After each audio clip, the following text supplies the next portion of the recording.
বুঝতে চেষ্টা করলাম যে সিএসআর জিনিসটা কি।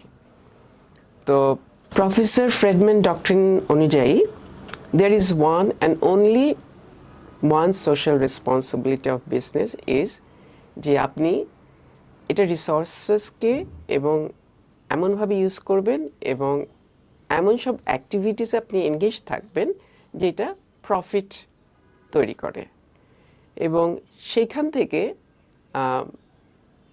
এমনভাবে কাজ করতে হবে যেন এটা আপনার within the lodge of business থাকে, যে আপনি কারাপশনে যাবেন না, কম্পিটিশন ফেয়ার হতে হবে। এই একটা মানে বুঝলাম যে এটা হলো সোশ্যাল রেসপন্সিবিলিটি। সিএসআর এর ডেফিনেশন কোনো একটা না, এক একজন সিএসআর এক একভাবে দেখেন।